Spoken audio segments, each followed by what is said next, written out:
But what's a normal jiu-jitsu student? Okay, so so you could call it like a student avatar. Okay. It would be you. Honestly, like that's who you would target, right? So like you target like a family man, someone that's married, because if you're trying to build a business around 20-year-olds, they get fired, they get girls pregnant, they get promoted, they get transferred, they move, they're not as stable, right? So that's the thing is like everybody goes after that shiny thing. So the backbone of a lot of gyms is some Brazilian kid that they brought here, and he's a rolling stone. You know, he's just going to be in and out.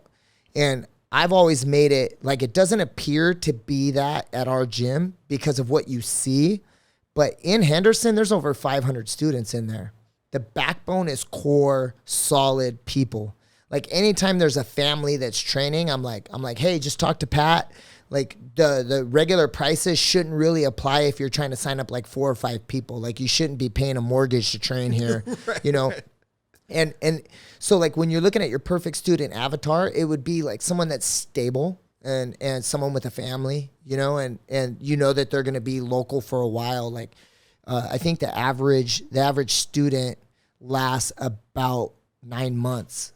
Really? Yeah. Like in jiu-jitsu, it's a really high turnover. I mean, come on. Why is that? Just so much injury. Yeah, so much injury. Well, and you just get pounded and you get fucking destroyed that first year or two. It's like, I've been doing this almost 3 years and I feel like I can almost get destroyed safely. It's like that first couple of years are just brutal. If you're willing to roll with everybody in the gym, you're just gonna get fucked up for like 12 to 24 months. Yeah, and then there's this like yearling conundrum that happens where like you're a CrossFitter, you're fit, you're 200 pounds, you come in and train, and I don't tap you.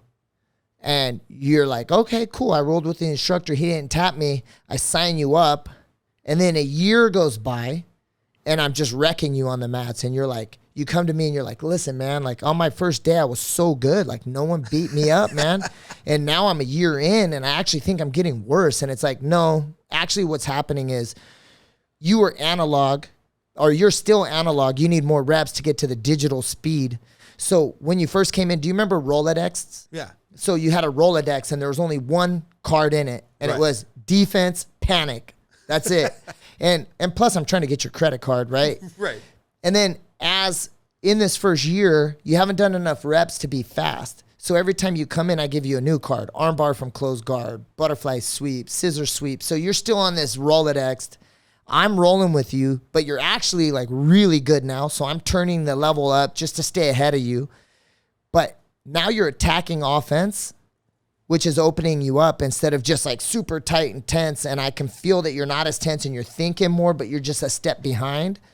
So listen, you're actually getting better. So this first year, you're just learning so much that you're just bogged down by the amount of information you get. Second year, you start to smooth all that out and you start to transition from analog to digital. And then by the time you get into the third year, you start to manage your tension a little bit, hopefully. So now you're rolling less tension, which will cause you to not get injured either. So if you can make it to year 3 in jiu-jitsu, like blue belt, like about to get a purple belt, you should be good. Because really the thing that's going to get you injured is being tense. Yeah. Like the tenser you are, the more likely you're going to get an athletic injury, you know, but you have to get through all that shit first. So you habitually promote people slow in like a belt process, which it's kind of silly to me. These guys that are like super in love with like, how many stripes do I have? And I go to another gym and they're like, oh, are you like a brand new blue belt? And I'm like, yeah, but also I haven't put a gi on for a year because I've been training at 10th Planet. And then by the way, kudos to what you and Eddie Bravo and all those other guys have built, because every other gym I've guested at, when I'm like, oh, I work out at 10th Planet, but like, I'm not that 10th Planet guy. I'm not Andy Varela. That's just where I work out. It's like their fucking Super Bowl. They want to go to town and be like, oh, fuck, can I fuck up a 10th Planet guy? And I'm like, this sucks, bro. I just want to get like a workout in. I'm gonna start telling them I'm from, you know. But do you smash them? Like, do you have success? Yeah, no, it's great. It's great. when I go with guys my own skill and age, and then like, there's always the black belt guy who's like, oh, you're 10th Planet, let's roll. I'm like, fuck, bro, I've been doing this for like 12 months. And they wait until you're like 7 rounds in, and then they try to crush you, and you're like, exactly. Bro, congratulations, you won practice, nerd. So my point in saying that is like your kind of methodology is you like to promote really slow, and like it there's not a big like belt culture. Like there's not a lot of ego in your gym, which shocks me.